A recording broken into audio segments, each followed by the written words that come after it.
जय हिंद दोस्तों, रक्षित खन्ना के इस चैनल में आपका स्वागत है। दोस्तों, आज के इस वीडियो में मैं आपको एक खास जानकारी दूंगा और दोस्तों ये जानकारी है एमएससीपी को लेकर। काफ़ी पेंशनर ऐसे हैं जिनको एमएससीपी का बेनिफिट नहीं मिल रहा है, जो 2006 के बाद आए हैं, और जो 2006 से पहले आए हैं उनको तो खैर मिल ही नहीं रहा भारत सरकार की तरफ से। लेकिन जो पेंशनर एलिजिबल हैं लेने के लिए एमएससीपी, वो भी नहीं ले पा रहे। किसकी वजह से? नॉलेज ना होने की वजह से। अगर आपको जानकारी नहीं है किसी भी चीज़ की तो दोस्तों फिर आपको नुकसान होता है पेंशन पे। आपको समझ ही नहीं आता कि करना क्या है। तो दोस्तों इसलिए इस चैनल के माध्यम से आपको नॉलेज पहुंचाई जाती है किस तरीके से आपको नुकसान ना हो पेंशन पे। तो दोस्तों ऐसे ही एक पेंशनर हैं जिनका फ़ोन आया था मेरे पास। ये कहने लगे, मेरी क्वालिफाइंग सर्विस है 17 साल, मेरा रैंक है हवलदार, यानी मैंने एक ही रैंक में 8 साल गुजार दिए, यानी हवलदार रैंक में। तो मुझे एमएससीपी मिलनी चाहिए। किसकी? नायब सूबेदार की।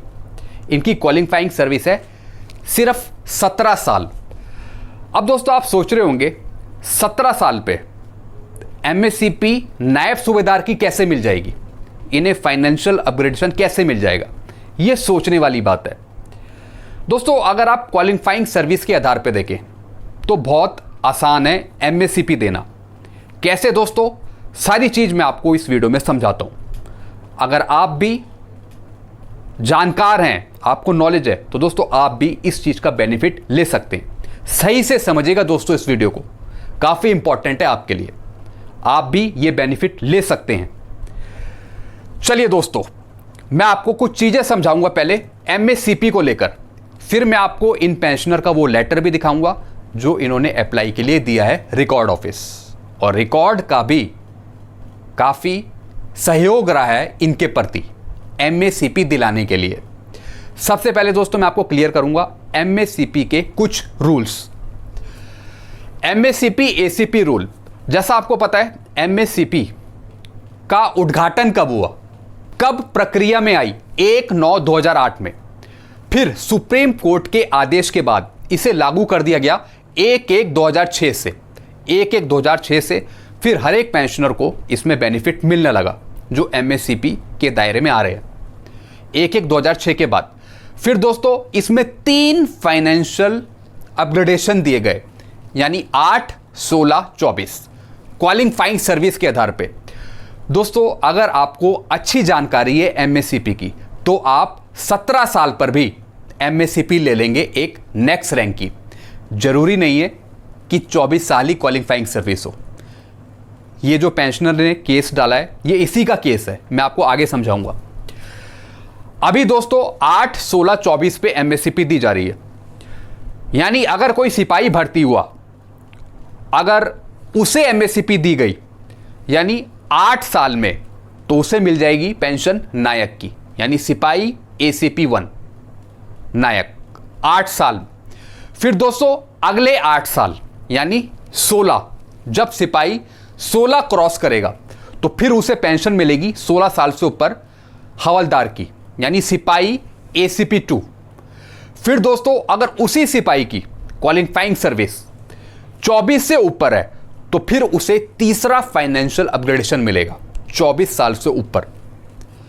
फिर उसे पेंशन मिलेगी सिपाही एसीपी 3 की, यानी नायब सूबेदार की। तो दोस्तों इसी के अकॉर्डिंग सब पेंशनर अपनी एमएससीपी लेते हैं जो 1/1/2006 के बाद आए हैं, इसी के अकॉर्डिंग। अब दोस्तों कैसे मिलती है आपको एमएससीपी, इसका चैनल क्या है, प्रोसीजर क्या है? दोस्तों एमएससीपी डिपेंड करती है आफ्टर स्क्रीनिंग बोर्ड के द्वारा। स्क्रीनिंग बोर्ड की एक समिति होती है बोर्ड द्वारा। उसके बाद जब ये हो जाता है स्क्रीनिंग बोर्ड, उसके बाद पब्लिश किया जाता है पार्ट 2 ऑर्डर स्क्रीनिंग बोर्ड की समिति के द्वारा। फिर दोस्तों पूरा मैटर जाता है PAO-OR। उसके बाद यहां से उठकर आपका मैटर जाता है CDA PCDA PPO बनने के लिए। तो इस तरीके से एमएससीपी डिसाइड होती है। होता सब काम रिकॉर्ड ऑफिस के थ्रू ही है। रिकॉर्ड ऑफिस को ही आपको चिट्ठी लिखनी पड़ती है।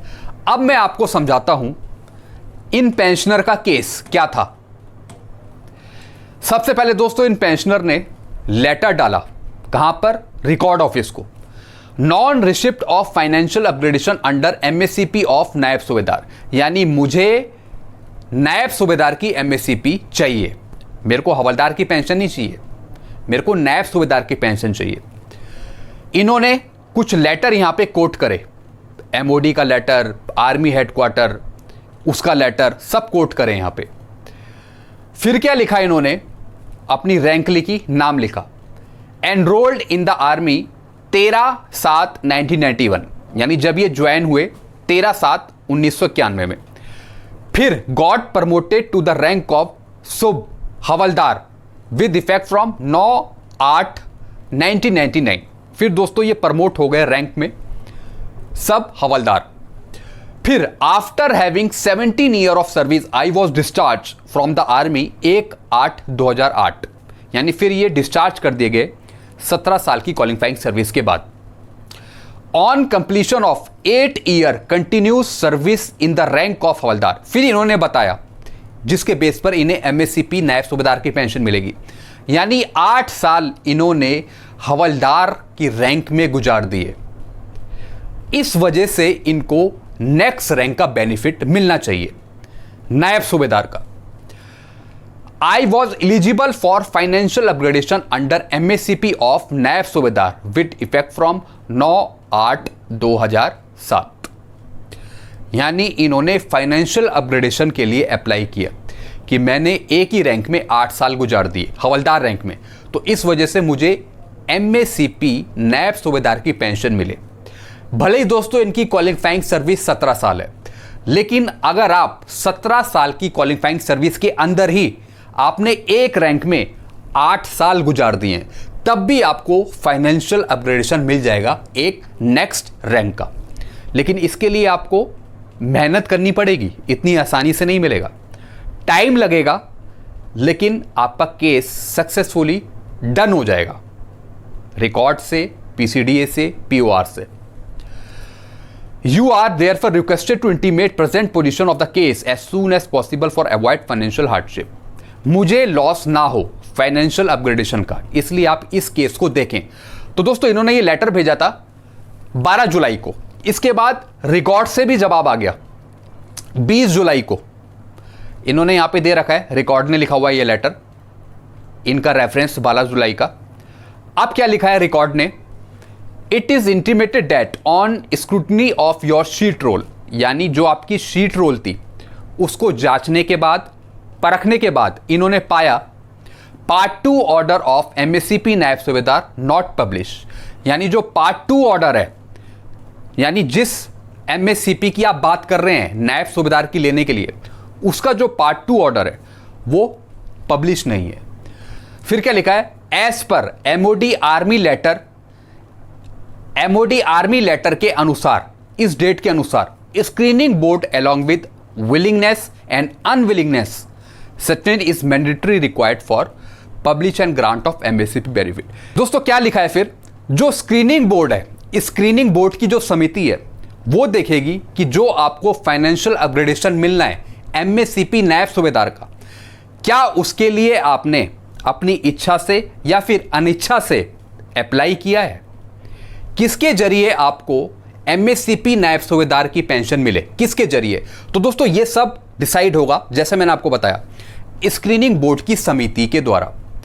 इसके बाद ही दोस्तों पार्ट 2 ऑर्डर पब्लिश किया जाएगा, और दोस्तों फिर ये सारी चीजें रिकॉर्ड ऑफिस से निकल के PAOR वहां पहुंची जाएगी, पे एंड अकाउंट ऑफिस को।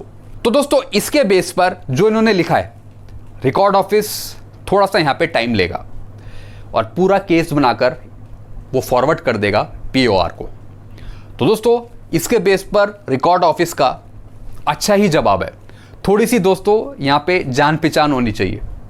तो दोस्तों यहाँ पे लेटर ही नहीं, अगर आपकी थोड़ी बहुत जान पहचान भी है रिकॉर्ड ऑफिस में, या कोई आदमी आपको जानता हो जो ये काम अच्छे से करवा सके, तो दोस्तों आपका काम और इजी तरीके से हो जाता है और जल्दी हो जाता है। तो दोस्तों ये आपको थोड़ी नॉलेज रखनी पड़ेगी कि आपने किसी एक रैंक में 8 साल तो नहीं गुजार दिए। और दोस्तों इसमें एक और रूल है, जो डायरेक्ट एंट्री हवलदार है तो दोस्तों उनको तो सीधा सूबेदार तक की एमएससीपी मिल जाती है, जो डायरेक्ट एंट्री हवलदार आ रहे हैं। क्योंकि दोस्तों स्टार्टिंग में ही वो 8 साल में वो एक नेक्स्ट रैंक की बेनिफिट ले लेते हैं, उसके बाद थर्ड एमएससीपी के लिए भी वो एलिजिबल हो जाते हैं, जो डायरेक्ट एंट्री हवलदार है एजुकेशन कोर के। तो दोस्तों ये सब चीज़ें हैं। तो दोस्तों हम ये उम्मीद करते हैं कि जो भी इन्होंने ग्रीवांस डाला, शिकायत डाली, इसके बेस पर इन्हें नेक्स्ट रैंक का बेनिफिट मिल जाएगा। तो दोस्तों इसमें एक चीज़ क्लियर हो गई है कि 8, 16, 24 का जो बेनिफिट है क्वालिफाइंग सर्विस का वो तो है ही, लेकिन जिसकी क्वालिफाइंग सर्विस 17 साल है, 18 साल है, उसको भी यहाँ पे एमएससीपी का बेनिफिट मिल पाता है।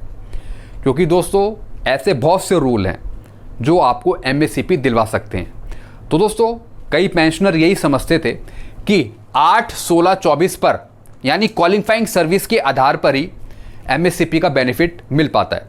ये तो मिलता ही है जो पेंशनर इस दायरे में आ रहे हैं, लेकिन उनको भी मिलता है जिनकी क्वालिफाइंग सर्विस कम है और उन्होंने 8 साल एक ही रैंक में गुजार दिए हैं सर्विस के दौरान।